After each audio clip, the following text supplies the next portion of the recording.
The boys are back in town. The most dynamic duo. One is now tatted up, half sleeve there. Rodney, half sleeve. How's that? How's that feeling? Look how clean that looks, baby. Let me zoom in on my screen. Yeah. Let's zoom in. Yeah, I'm gonna clean it up, get it cleaned up. Not cleaned up, but I'm gonna get touched up on the Tuesday, and then we're gonna add color Tuesday. So another probably 12-hour session. It's gonna look so sick. It does look good. You're a tattoo guy. I can't believe you went 46 years without a tattoo. I know. Look at this one, dude. Everybody loves this one. Oh my bad, this one. Everybody loves this one, right? You say 42, man. Fuck you. Yeah, 46, 46. Yeah, I think. Look, once you get one, two, it's like you want to keep going. Once you get one tattoo, bro, you feel the needle touch the skin, you want to keep going. But guys, welcome back to the Crypto Hour. It's the day after 420, so we're both a little foggy. We ate a lot of edibles last night to celebrate, but we're back and we're ready to get going. Rodney, happy Friday to you. It's good to be back on the Crypto Hour with the incredible people here in the chat. Who's all here with us today? We got GL Clothing, One Life, No Regrets, and 40 Gains. Rob got it. Bud Yeti, Migration Successful. Bree is here. What's up, Bree? Good morning. Hungarian brother. Column C, Jayhawk, V2 completed. Sacco Hunt, Andrew Fall, Cool Crypto, Andrew Ortiz, Doc Hughes, Seth Miley, and over 50 people, 40 people already here with us today. So, Rodney, a lot is on the agenda. We're going to be talking about we're going to be talking about a lot of stuff from Watcher Guru regarding the Biden administration. We're going to be talking about baby Dogecoin, huge listing here, Pepe, and other meme coins that are absolutely sending. I'm excited for the show. Are you ready? I'm ready to fucking rock, baby. Let's go. It's been a while since the boys have been back in town. And you know what? We're sponsored by Yeti today, and we're sponsored by Crystal Geyser. Shout out to the fake-ass Arrowhead water, which tastes better, ironically. Oh my God, Rodney has a water bottle? Guys, when I was down there, this guy only had tap water. I go, Rodney, you can't put that in your body. You can't put that in your body. The tap water, all the minerals and it's the convenience. It's the convenience. Like just grabbing one of these, baby, and just pound it in the morning, you know? Just pound it. You always have to pound it in the morning. Every morning you have to pound it. It's the most important thing you do. You pound it in the morning. I also want to give a shout out to our sponsor, Evolution Fresh. Thank you so much for sponsoring. Vive organic ginger shots, just so we don't get sick. And of course, 50 cents vitamin water. Thank you so much for sponsoring the Crypto Hour, guys. If you have not yet, hit that thumbs up and Rodney will get a tattoo of my face on his thigh if we hit that. Now, I want to pull up the cryptocurrency market cap today because looking okay. Down to a $1.18 trillion market cap. ETH still holding 1,900. Let's not forget, 7 days ago, we were probably at a $1,600 or $1,700 ETH. So we're still in bullish territory. Bitcoin fell off to 28K. Guys, we were up like Bitcoin pumped, I think, 15% in about a week. Consolidation is healthy. Consolidation is normal. Yeah, absolutely crazy. And a lot of people are freaking out right now. And I think the reason why a lot of people are freaking out is because, I mean, this cryptocurrency started to dump. Like the market started to dump after the whole SC Gary Gensler meeting with Congress. And that didn't really, to me, if you walk out of that hearing, you're probably feeling more confident about how dumb Gary Gensler looks when he's speaking on cryptocurrency regulation. And so a lot of people are freaking out because the market dumped after that. So I don't know. I think this pullback was due because we went absolutely parabolic. This is normal, you know? Yeah, this pullback is due. And Gary Gensler, man, that was interesting to see. That was good for crypto investors, I feel like, because before he went in to testify, he had all the power. It's like he was doing whatever he wanted. He was charging everybody and their mother, every exchange, every single he was coming down with an iron fist, right? Which is not how it works in America. That's not how our law operates. And it was nice to see Congress coming at him and asking him questions, like simple questions, like very, very simple questions, Rodney. Is Ethereum a security? Like he couldn't answer it, right? And they were grilling him. And I think that's good. I think it should give crypto investors a little bit more peace of mind because it was a wild 2023, end of 2022, where he was just coming down on Kraken shut down their staking platform because of Gary Gensler. He was going after Coinbase, issuing Wells notices. So it's nice to see the other branch of our government saying, hey, what are you doing? You know, like you're not giving any clear guidelines, any clear rules. You're just enforcing whatever you want to enforce. And I'm not going to lie, they kind of shit on the guy a little bit with, high turnover rate. They talked about his It was a roast. It was a roast, essentially. It was a roast. And but just a weird thing. How about the guy in the suit? The guy, whatever his name was, the guy that fucking bangs the paddle wearing the glasses and the suit. Pissed. So like 1940s. But it's true, man. It really is. And we've been talking about it offline and online. But the thing is like these securities laws were made in the 30s, 1930s. Like how much has changed since then? A lot. It's like digital assets, digital currencies are a new thing. Like it's not something that Yeah. we just came up in 1930. So we need new rules and regulations. And the issue is that Gary Gensler's taking the spray and pray approach. He's like, you know what? I'm just going to shoot at everybody, sue everybody. And these cryptocurrency companies don't know how to move forward without complying. For example, Coinbase. Yeah. The most trusted exchange is talking about moving to offshores because they have to in order to survive. So it's like when you get the number one most trusted exchange, a publicly traded company that doesn't have a token, by the way, has a stock, right? You're going to force them out of the United States. That's not good. That's coordinated attack on crypto. It's a coordinated attack on crypto.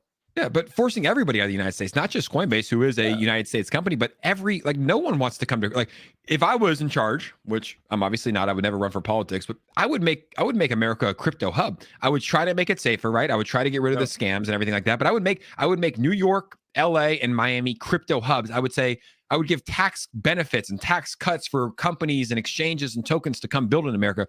Like we're seeing that happen in El Salvador. I think we're seeing that happen in Dubai. It's like people are getting incentivized to go build crypto there. And the thing is that technology has changed the way we do everything, man. The way that we travel, the way that we communicate, the way that we work, the way that we book hotels and flights and everything like that. Money will be changed as well. So America, we live here. I love America. I think it's the greatest country in the world. We need to be at the forefront of this, right? We need to be at the forefront of this technology. And the SEC can have rules and regulations to make sure it's safer, but we shouldn't be pushing people away from America. We should be bringing them in. Yeah, and that was one of the biggest pieces of feedback that Gary got was, hey, man, don't you think these crazy, harsh rules and regulations that you're dropping on people or no rhyme or reason is going to push a lot of the talent out of the United States? And Jake, you know what's so crazy? What? They called his ass out on the FTX and Terra Luna situation. They were like, were you chair of the SEC when those things happened? He said, yes. Why the frick are we suing? We're going after Binance and XRP and Kucoin, and we're letting our little buddy what's his name, SBF and Do Kwon get away with shit right under your nose. What about them? You want to protect the American investors like you said you're going to? Well, protect them. Stop suing people that are good. Go after the bad actors, and he didn't because they're family friends. Exactly. What's the chat think, guys? What does the chat think? And that's just how politics is, though. Like, are we surprised? Politics is a handshake game. It's like you protect your friends, and a lot of these people just want to make money, right? But it was interesting to see that happen. I would actually expect, and Bitcoin actually just fell below 28K for the first time in a couple of days. Ethereum down below 1900 for the first time in a couple of days. But I would expect the markets to actually react positively after that Gary Gensler meeting, because I think it was a little bit more pro crypto, although we didn't really get into too much guidelines and regulations and too much clarity afterwards. But I think it was a good step forward for crypto investors. And Rodney, if I had to tell you something, I feel like it's going to be a bloody week for cryptocurrency. I think so. A bloody weekend, excuse me. And I have to give Rodney a public shout out. Rodney, we had a nice call probably about a week ago, and we were talking. It was right before the Ethereum Shanghai merge, and you were like, hey, I'm taking profits on ETH. And I said, you know what? I'm going to take profits on ETH. So I did take a little bit of profits on ETH to pay my taxes here, around 2K and 2100. So shout out to Rodney for the great call. Yeah, I mean, we did miss a little bit of pump, so obviously you didn't pull out the right time. Honestly, I think we're only a little bit below where I said, take some profits. But who knows if we're having a bigger dump. So, I think we will. I think we will. Jayhawk said, can you ask Rodney to pump Bitcoin like he did Mononoke? Bro, I can't believe you're bullet. I bought Mononoke after your video. Thanks so much. Yeah, great video. I did not. It's funny because people in the people comment without ever watching the video, and that video is like, do not buy this. But it was trending, and I wanted the views, so I made a video about it. So at least you're honest. Sorry for being a YouTuber. Sorry for being a YouTuber. At least you're honest about it. So Bitcoin falling below 30K, Ethereum falling below 1900, but Pepe back up to $100 million market cap. Pepe, I'm gonna make a video on this later today, guys. Pepe, I love it, man. This is like the content that me and Rodney make. Well, Rodney makes a lot of crypto news, but a lot of the content I make is about these meme coins and different altcoins. And the fact that this thing launched 1 week ago today, so happy 1 week anniversary to Pepe, and pumped all the way up to $150 million market cap is why people are in crypto. Like, look, this thing could go to zero as fast as it goes to $150 million market cap. But the fact that some man put in $27 into this shitcoin, right? And I think we can call it a meme coin shitcoin, and he turned it into $1 million. That's what makes crypto so special. You cannot do that anywhere else in the entire world. $27 into $1 million. And I think some guy put in like $1,000 or $2,000, and now he has 7 million at the all-time high. I haven't checked the Ether scans in a little while. But Pepe, Rodney, let's talk about it. Your thoughts on Pepe? Do you own any? Are you bullish on it? What's your thoughts on Pepe? Fun fact for everyone, if you watch my show this morning, we actually did a deep dive into the history of Pepe. Pepe is a meme from 4chan, and this meme came about in 2005. Do you know what that means, Jake? That means Pepe is the original meme, more original than Dogecoin. Obviously, Dogecoin is a cryptocurrency, but Pepe was a meme and existed in the meme space before Dogecoin. So has been a meme longer. So I like that. I like the background. Now, Pepe has an interesting history. Pepe was started off as like a little book, a fun little book and stuff like that. It became like an alt-right symbol for a little bit, allegedly. And it has like a lot of, crazy history. And recently was a symbol of hope for the people trying to, to stop mainland China from having Hong Kong become a part of that. But I like it. I like the cryptocurrency. I think it's fun. If you look at their page, they're posting every day. OKX is having a trading competition with Pepe, Bone, and a few others to get listed on OKX. So nice. Yeah, I like it too. It's like, look, it's memeable, right? And they are keeping the people, the community updated. You can see here 33,569 holders in a week, which is unheard of, guys, in this crypto space, especially during a bear market. Now they're keeping the crypto, they're keeping Twitter updated, but is it really insane news? It's just a bunch of memes, which works. Every time they post a meme, like, look, this is funny. It's Jesus holding Pepe. That's hilarious. Yeah. Welcome to the Pepe party. Like, this is great. This is fucking hilarious. 420, smoking a joint. Like, whoever's running this account, I wonder who's the founder of Pepe. But look, man, like, numbers don't lie. Rodney, don't lie. Women lie, men lie, numbers don't lie. And there's 1.48 million tweets around Pepe. 1.4. Dude, look at Pulse. Like, Richard Hart is launching Pulse Chain. There's 17,000 tweets. 1.48 million tweets about Pepe. So I first saw it with your pop's tweet. I think it was on like a $25-30 million markup. I just aped him. I was on vacation. I was like, why not? So I'm up on my Pepe bag. I like it. It's not a huge bag. It's very, very small. But look, Cointelegraph is tweeting about it. OKX just tweeted this picture. It's like, dude, this is how it starts, man. This is how it starts.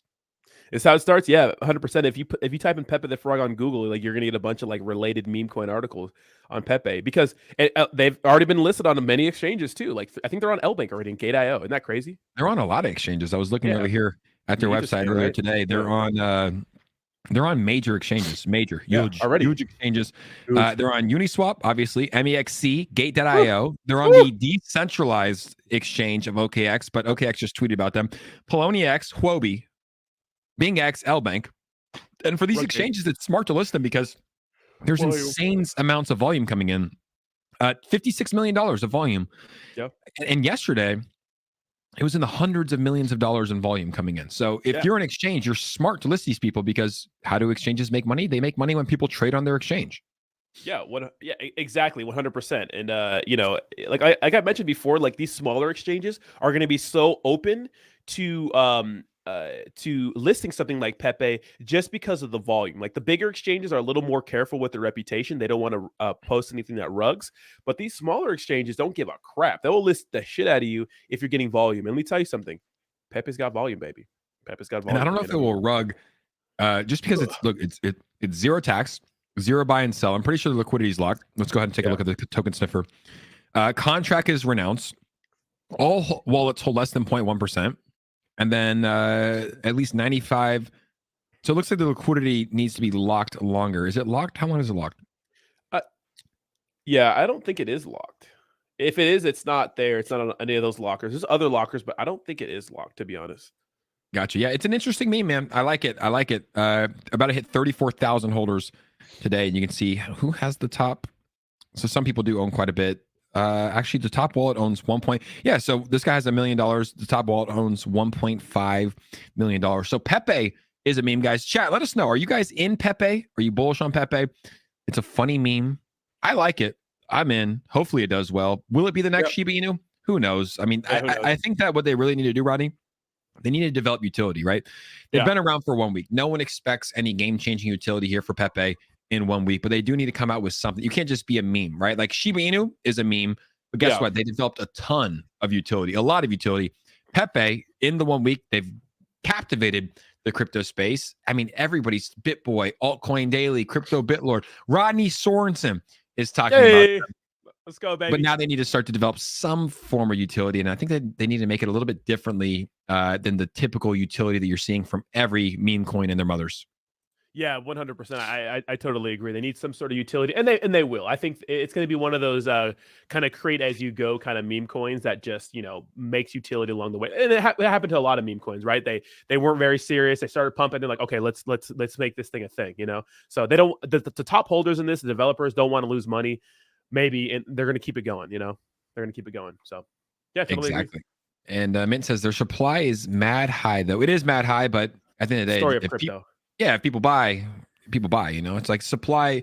If there's, I think there's 420 trillion tokens. That just means if you buy $1,000 worth, you get more tokens, right? And if there's 420 tokens, you buy $1,000 worth, you get less tokens. So the supply doesn't really matter too much, in my personal opinion. And some interesting news here on Watcher Gurus and a dormant wallet holding 1,128 Bitcoin worth 31.5 million has been activated after 10.5 years. How does this shit happen? It's like if I had Bitcoin in my wallet 10 years ago in 2013, it's like, did someone just find their wallet? Were they holding it?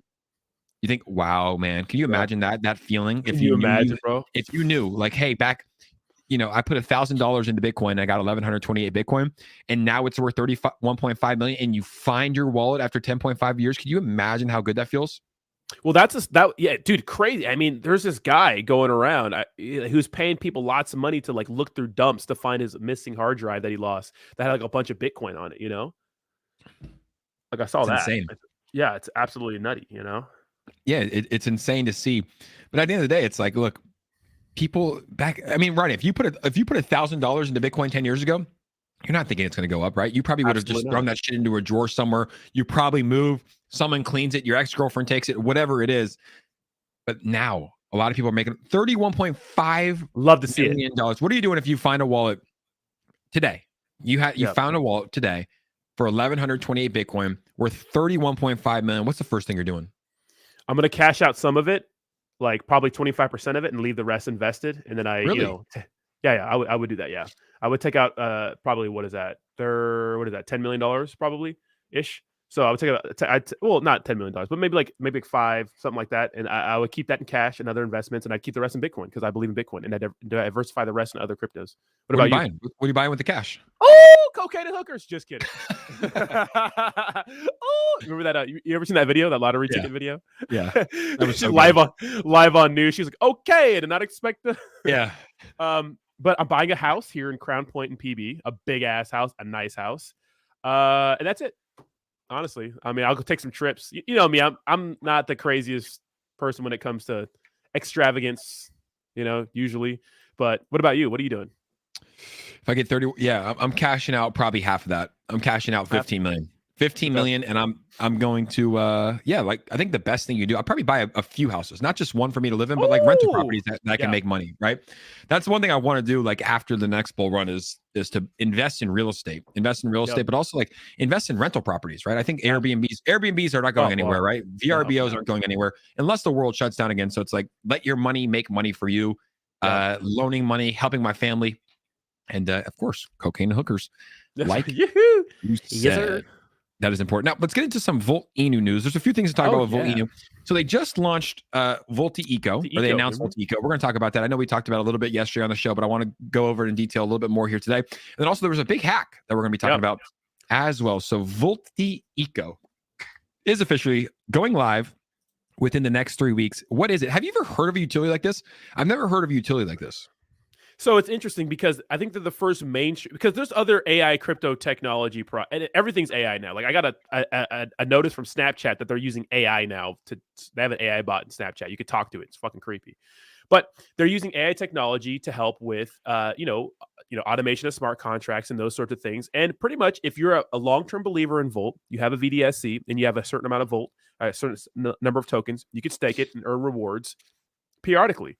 A lot of people don't like it, but it's like, you don't have to participate. If you want to be a holder, you can be a holder. But it's a great way for long-term believers in this project to make passive income and add to their bag. You know what I mean? So it just shows like also the advancement, I guess you could say, the smarts of the Volt dev team. Like the fact that they're able to build this, when they've executed on pretty much everything I said, but when they execute, the fact that they're able to build this and deliver it is exciting. But Volte Eco is a unique utility using AI technology, automation, smart contracts to collect existing and upcoming crypto protocol airdrops to then sustain the Volt ecosystem by rewarding holders and ensuring project development.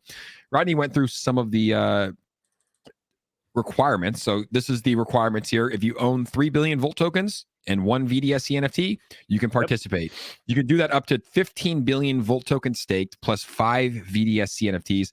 And these VDSC NFTs were flying. VDSC. Yeah. And you can do multiple wallets too if you want to get in like triple dip, double dip. Yeah, so the floor price yesterday when at the time of post was 0.75 ETH, which is insane. Today it's at point. I mean, this is still $1,800 bucks. $1,000 for an NFT. And when they launched, they were around $300. So a lot of people made money on these things. Yeah, 100%. I remember you covered that launch, I believe, right? And then, a lot of people are making money on them. And if you look at the average price for NFTs in OpenSea, it's not the best. So shout out to Volt for having some good NFTs and other products like WagMe too, killing it with the value of the NFTs. Love to see it. Yeah, even Bored Ape Yacht Club has fallen back a little bit. Now you can see what does it mean for Volt and the VDSC? Proceeds from every successful airdrop will be split as follows. 25% to the Volti Eco farming pool. So that's going back to the people that participate. 20% to Volt buyback and burn. So whether you want to participate or not, this is still great. You're going to get buyback and burns. 10% to VDSC buyback and burns. And then 45% to the Volt ecosystem operations and future airdrop funding. So that's how it's split up here in this. But yeah, I mean, I like it. I don't know if I'm going to participate or not. I think I probably will. Maybe 1 NFT, 2 NFTs, see what it is just to participate and support the project. But at the end of the day, regardless if you participate or not, it's a new utility for Volt, and also it's going to buy back and burn the NFTs and also buy back and burn the Volt token. Yeah, it's just something extra to add on top of all the other utility that Volt has, and it's something extra, and it gives like people who have a VDSC and Volt like a good amount that want to stake it and earn rewards over time. So if you believe in Volt long term and you have both those things, you should probably participate. Exactly. Now, I want to talk about the hack with Volt. Yeah. Did a lot of research on that this morning. You did a lot of research? Okay, so I saw it last night, and apparently it's a top 25 whale. His name's Volte Dragon. I'm pretty sure he's been, I don't know if it's Volte. There's a guy in here that's Volte Dragon Maui. He's always in our chat. I don't know if it's him or not. I hope not. Yeah. But you can see here, Volt tweeted out, as some of you probably know, one of our top 25 whales got hacked through a phone call overnight. Yep. 571 billion Volt was stolen and sold on the chart. Please be safe and make sure you're using a cold wallet as soon as possible. This is the only safe way to hold cryptos. 571 billion. I think it's like 900,000. That's insane. Yeah, that's insane. So first off, I had no idea that you could get hacked through a phone call. You can't. No, you cannot. So I know Volt posted that, and I know Pablo made a video, but you cannot. I've talked to Teddy, Amazon Web Services guy. I scoured the internet. I'm looking on NordVPN's website. You cannot. There's no way you can get hacked by just a phone call. But the way Pablo described it, and I shared my screen here, was this is probably what may have happened, but it doesn't make sense to me because if that was the case, then this person wouldn't have access to their phone. So this is how someone can access your phone, because the main reason, but the main way people get hacked on the phone is people call and get your information, your sensitive information, or you click a link, or you connect your wallet to a site, or people can hack your computer and stuff like that. But you cannot get hacked by just a phone call. That's not a real thing. Just I want to clear that up. It's just not a real thing.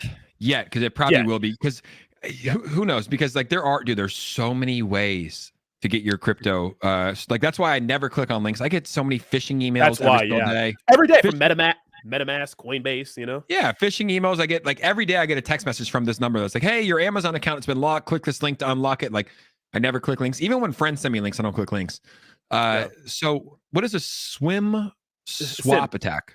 So Pablo said last night that his SIM card got hacked. So this is how they would do it. So this is what happened. So while you're asleep, so it says, unfortunately, this attack that costs its victim thousands of dollars is relatively easy to carry out.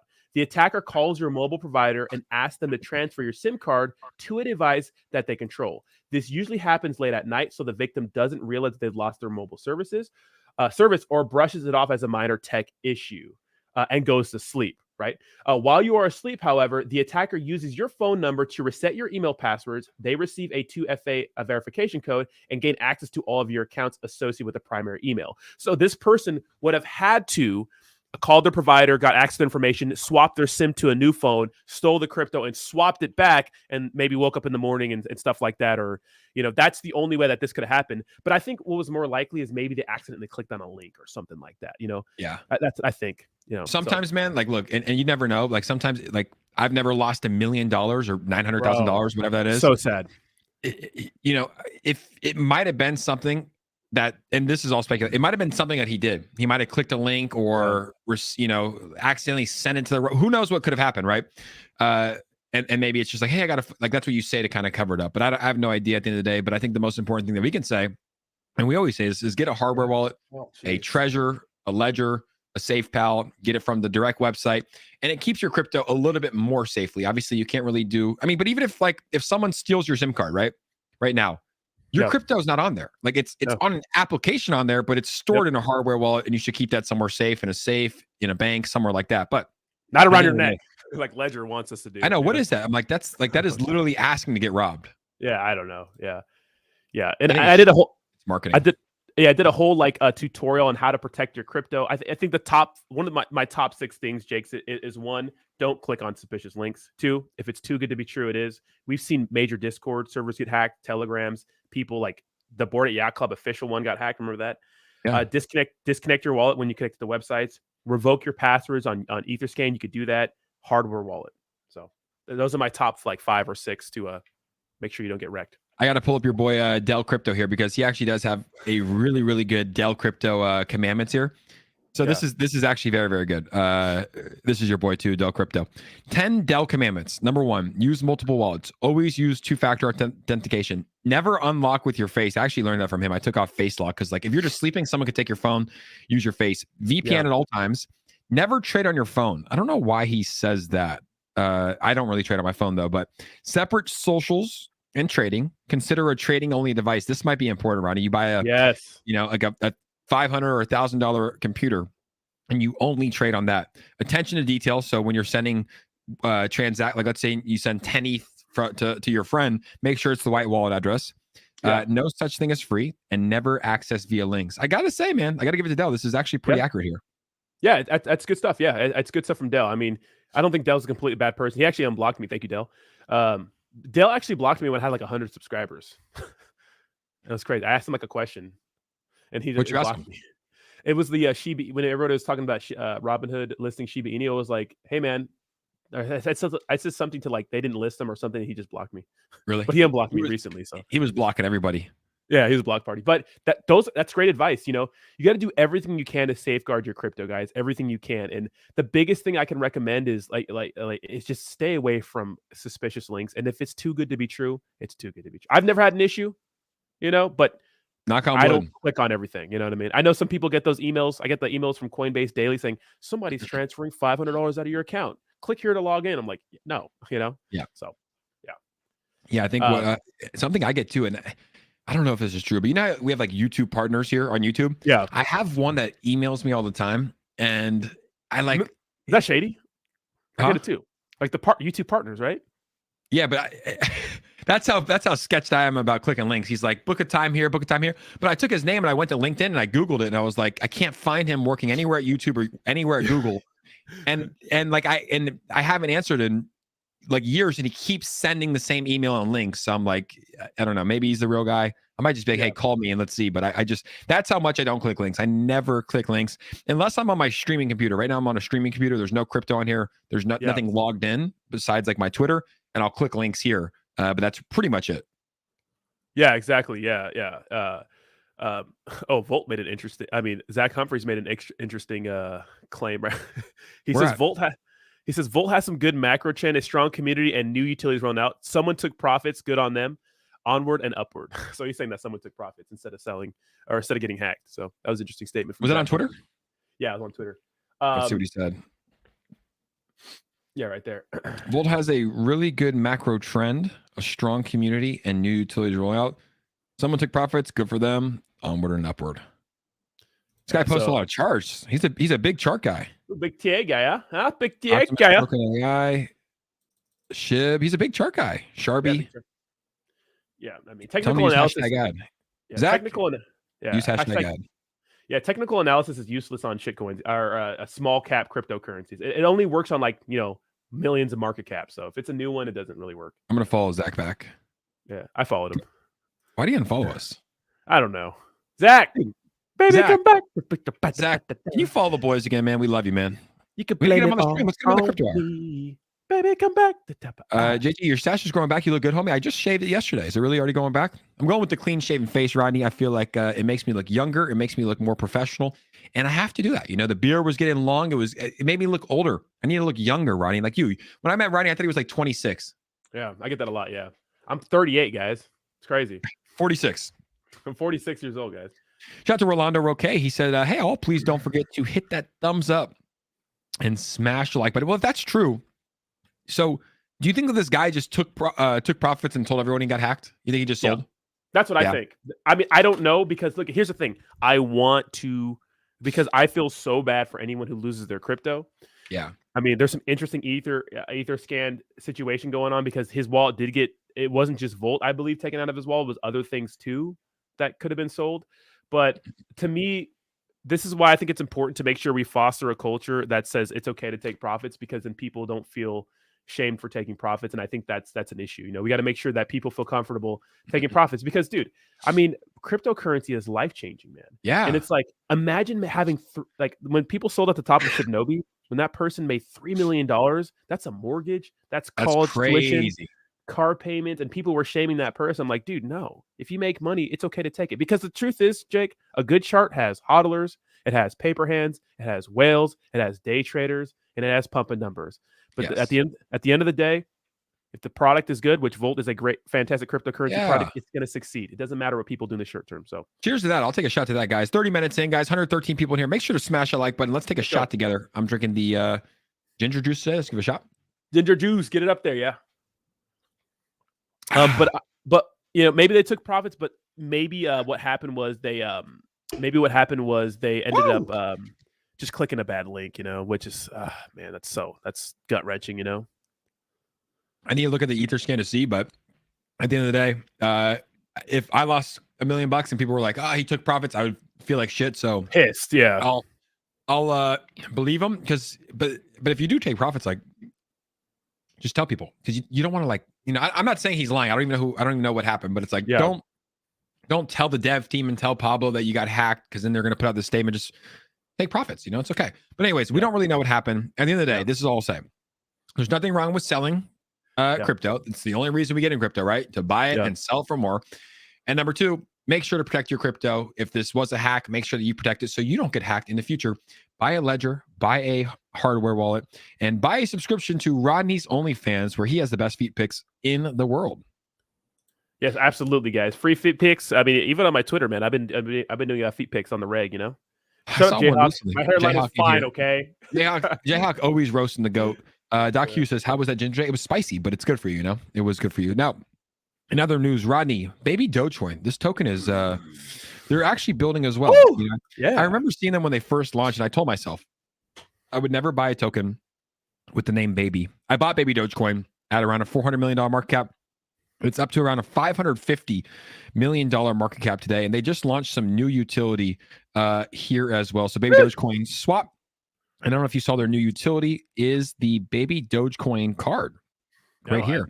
Okay. Happy to announce our virtual card will go live on May 4th. You can now spend your baby Doge and other cryptos as simple as sending it. Can be used globally. A lot of these tokens that we cover all have the same utilities. They do. But at the end of the day, they all have different communities. So I think it's good. But most tokens have a swap. Most tokens have a card. Yeah. Most tokens have NFTs. Yep. What else am I missing? Like they used to, most tokens were talking about metaverse and doing all this shit. They kind of got away. Like once Mark Zuckerberg was pumping metaverses, they were all talking about it. Now they kind of got away. Yeah. But the baby Dogecoin virtual crypto card official launch is May 4th. Are you a fan of crypto cards? Yeah, I don't mind them. So the issue with crypto cards is that the IRS recognizes. So say for example, Jake, I have $1,000 on my crypto card, right? And I want to buy an item that costs $1,000, or it doesn't matter. Say I want to buy an item for $1,000 with Bitcoin. Okay, so I buy that item for $1,000. Well, the IRS sees that as me converting crypto to fiat and fiat to buy the thing. So that's a taxable event. So I get yeah. That's a capital gains, especially if you made a profit from that. So it counts as capital gains. Now there was a bill that was proposed like 6 months ago, I think, that said that cryptocurrency transactions $200 and under wouldn't be taxed like that. But to me, crypto cards are a little weird because that's how the government sees it for now. So I don't know. Yeah. You know what I mean? Yeah, I think at the end of the day, it's all about not having taxable events. That's why I just try to hold as much cryptocurrency as possible.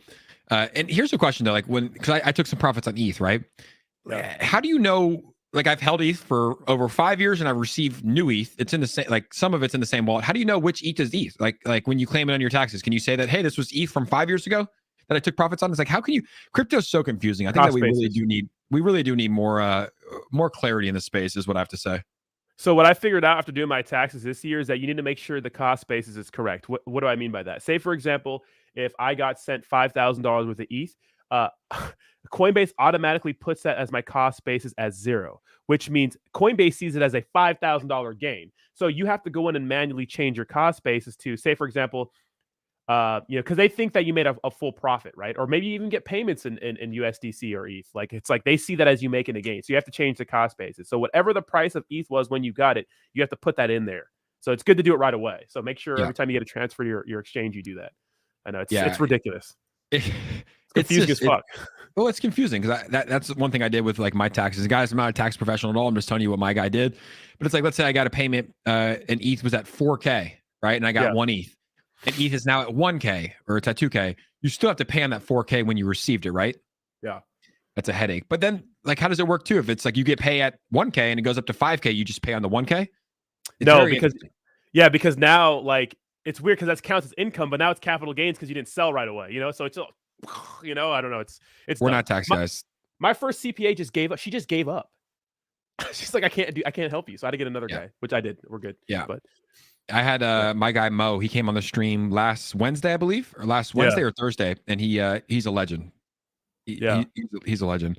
Hangman is going back. He's on Pablo's live yesterday. He said he knew the person that got hacked and spoke over the phone. My question is, how can you get hacked during a phone call?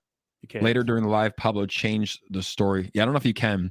No, because if you could get hacked just from a simple phone call, everybody would get hacked. Yeah, you cannot. I'm telling you. Yeah, but you can definitely get hacked from clicking links, which we don't love. Hobie said too much work. Taxes are too much work. Crypto cards are not a good idea yet, he said. I got to pee. I'll be right back. Go pee. Weakest bladder in the industry.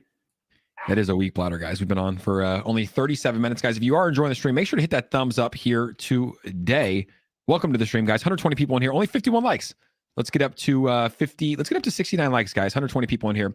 Get up to 69 likes. And also ask some questions that you have here for me and Rodney. I'm going to check out the Watch Your Guru page because there were some interesting tweets here from Watch Your Guru earlier today, especially with Joe Biden.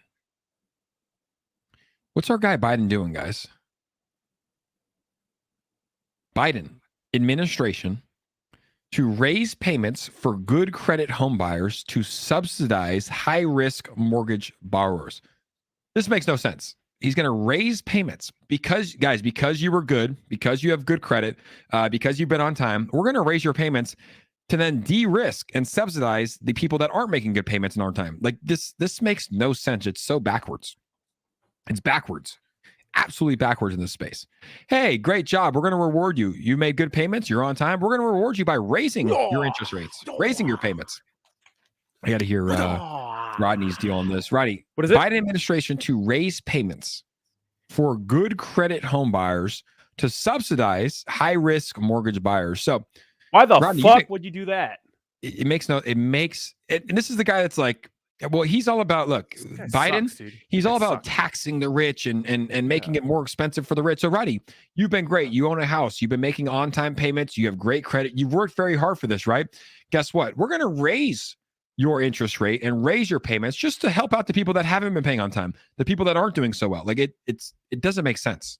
Absolutely 0 cents. Yeah, I don't know what's up with that. Yeah, I don't know. That's ridiculous. Why but that's what it symbolizes, right? Because it's divide and conquer. Now they're pitting. This divides us even more because now the good home people, credit people, are like, "What the fuck, man? I worked hard for my good credit." And other people are like, "Oh, we should. You have a lot of money anyways. You should give us some of your money that you made." So this is more divisive stuff. So yeah, it's crazy. Crazy man, he said that sounds like it's not accurate. Watcher Guru sometimes puts out info without fully understanding it. Remember when Watcher Guru used to do like a bunch of meme coin, shit coin content? Yeah, like, dude, he grew so fast this page, but he used to do like a bunch of articles on Shiba Inu and Saitama. Like he used to do like weekly articles on Saitama back when Saitama was getting all the clicks. And who knows if this, but that crazy man, that kind of sounds like something Joe Biden would do. Like it really does. I mean, he's all about taxing the rich and making it more affordable for the poor and that class. But anyways, we shall see. Rodney, what are your thoughts on credit? How important is credit nowadays? Because last year, and I used to talk about credit a lot. People like, your credit score doesn't matter. I'm like, yes, it does. They're like, your credit score doesn't matter as much as it used to. I'm like, bro, go try to get a loan. Go try to buy a car. Go try to get a house. It's like, you need good credit. You need to show that you're good with money. You need to show you can afford certain things. You need to show that you can make your payments back. Like having a good credit score is very, very important. In my personal opinion. Rodney, what about you? Do you think so? Guys, I am a fucking credit expert. You know why I'm a credit expert? I absolutely destroyed my credit in my early 20s, wrecked it. And around 25, 26, 27 is when I started realizing how important credit was, because you cannot get anything without credit or a cosigner. Credit or a cosigner. If you don't have family or anybody who trusts you with money, you're not getting a cosigner. You can't get anything except hundreds of thousands of dollars of student loans. You can get that, but not, you can't get anything with bad credit. And I literally had to do everything I could in order to get my credit to where it's at today. Thank God. It took a lot of work, a lot of hard work, a lot of sending letters in, a lot of disputes, a lot of making payments on time. But it's so important, guys. It's very, very important.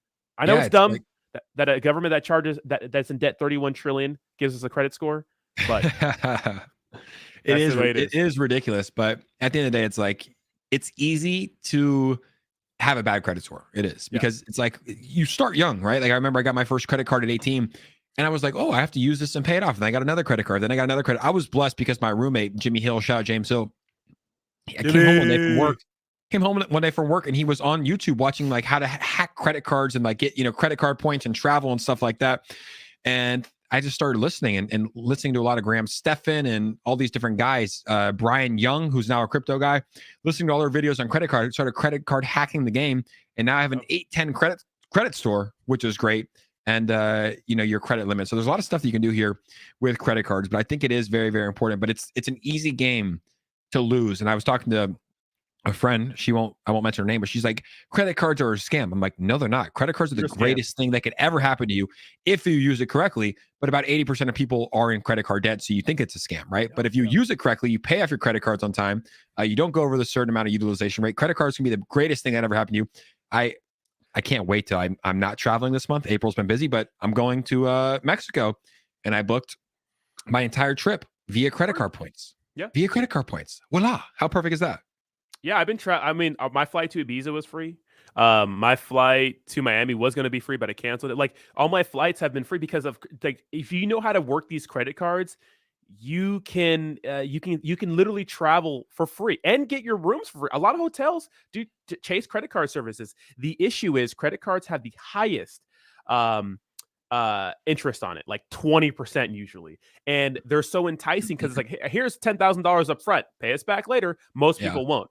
And so you can get by paying the minimum, but you'll never get ahead. You know what I mean? You can get by, but you'll never get ahead. You have to pay it all off in full every time. 23% is criminal, bro, because, and it's 23%, but then it's the interest stacks up, right? And then it's 23% on top of that, and it's 23% on top of that. Like, I've missed a few payments on accident, and I was like, why did I pay $50? Like, what was I? And I was like, oh shit, that's the interest for not paying it. Jake is goal. He's literally living. I am living, Jayhawk.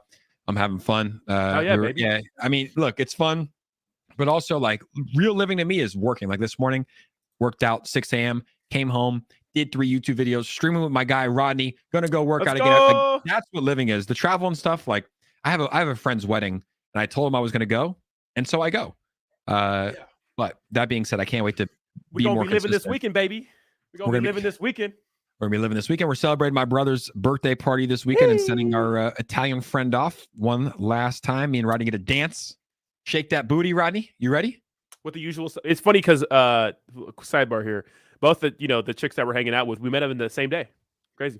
Same day. We're bringing And, them, yeah. who brought us to the promised land to both? Last dance. This guy. I took us in and I found, guys, I'll tell you the story here. No one's listening. It's just me and Rodney, but I was sitting there and I see three gingers, like three like beautiful gingers. Three white girls, yeah.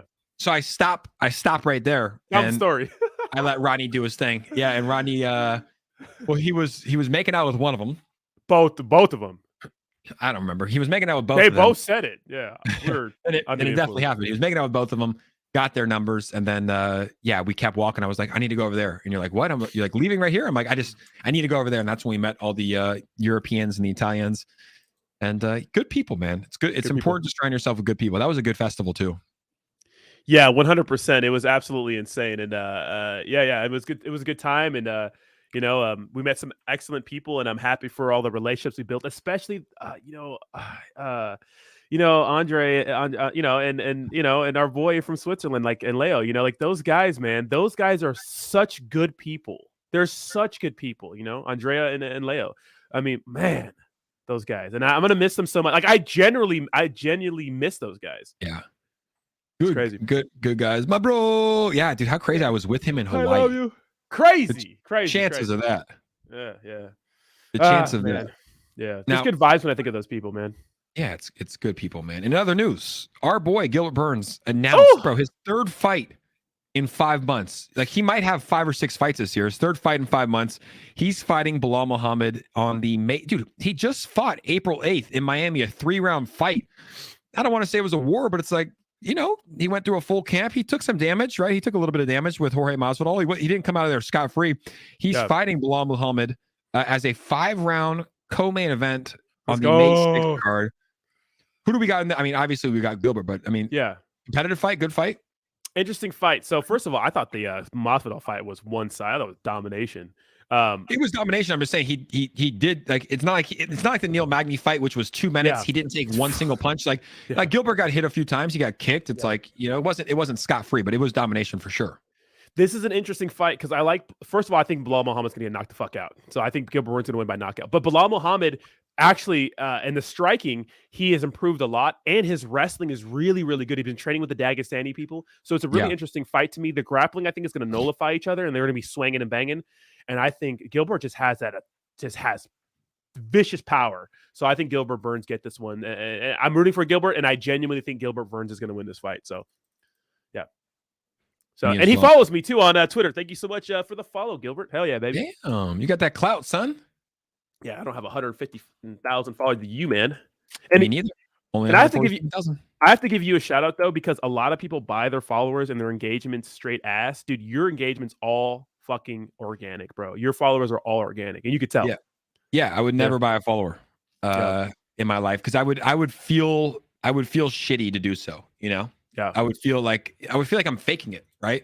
And it'd be easier to buy followers, but it's different. Like my channels really grew a lot during the bull market, and it's been really tough to grow during the bear market. Like there's not as much people there, but yeah, I mean, dude, my Twitter account, it went from like not overnight, but like in probably 3 months from 15,000 followers to like 100,000. And it took so many fucking tweets. I was just on Twitter all day long. Yeah. But yeah, you can really tell because I see that all the time. I see people that have like 100,000 followers or something, and they get, like 1,000 views or something like that. That's pretty cool that they put this, like you can see the views. That's what I'm saying. Yeah, because that's how you tell. Because I look at like some of the other bigger crypto, like Altcoin Daily. I hate to call them out, BitBoy. Like they have like 1 million followers, but if you look at like the engagement, it's not the same. It's like really, it's a lot, but it's not for 1 million followers a lot. You know what I mean? Yeah. So, yeah. I don't know. I'm not accusing anybody of followers, but it's my first time like actually going through and looking at it. There's like a lot of they reach a lot of people. 60,000, 22, 35,000. Fucking wrecking it, bro. What about Altcoin Daily? Because they have 1 million. Yeah, well, I check them. I'm telling you, it's not. They have 1.3 million followers, and they're reaching 11,000, 14,000, 27,000. See, it's not that bad, but it's not. It's like mine's near that, and I have. That's what I'm saying. A tenth of the followers. So that's what I'm saying. So Yeah, I mean, a lot of these guys, here's the thing, when we see like, I know that people have like 100,000 subscribers on YouTube, like you can buy followers. YouTube doesn't know if it's botted. They don't. They'll send you a silver play button. But Really? it's the engagement, unless you're buying views every single day, which some people do because it's not that expensive. Bro, that's a Um, scary life. That's actually yeah, like it's a sad life. It's like I yeah, would rather just post like videos. Like back in the bull run, I was getting a ton, like every video would get like 20,000 views. Now videos get 1, 2, 3,000 views. Who cares? Work harder, make better videos, talk about new things, make more videos, right? Like be more consistent. That's one thing with YouTube. Like you have to be more consistent. But to buy your stuff would be it's cheating. Like you can't feel fulfilled. If you buy your YouTube subscribers and you hit 100,000, that doesn't feel good. Like that can't feel yeah. good. It can't feel good. No, I think it doesn't feel good, and me and I talk to Ozzy Austin a bit. And we talk about this all the time. And, we kind of go and like we talk about who buys views, who bots views, and stuff like that. And when someone's organic and when somebody's not. You know what I mean?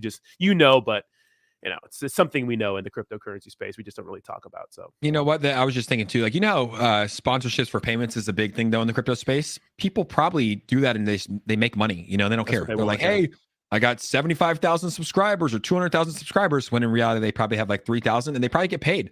There was I sent you. Remember that one time I sent you a Twitter space? I was like, there's no way that these people have 500 people in here right now because I was looking at like their engagement or whatever, and they have like 5 retweets, 2 retweets, 3 likes, and it's like they have 500 people in a space. But they had like 175,000 followers on Twitter, but they were hosting a space with a token, and they probably got paid a nice sum to host that space, and they probably botted their Twitter spaces to get more people in there. yeah, So 100%. We're not stupid, the fact that it's just it would feel not truthful, it would feel fake, and it's tough to live a life like that. Like, wouldn't you rather just have less viewers and less followers for a little time and then build it the organic way? It's going to take time, it's going to take more work, but build it the organic way, and then once you do hit those numbers, you feel better. You're like, wow, I actually did it. I worked for something. Well, it depends. It's the integrity thing. Like, look at, I know, I'm not perfect. A lot of no one's perfect, right? But one of those that's something I could not do. I just feel, I mean, you think about it because you want views, right? You want the algorithm to like you want people to like you, but at the same time, it's like, I have a group. We have a group of members that will ride or die with us. You know what I mean? Like they will ride or die with us. So, you know what I mean? So yeah.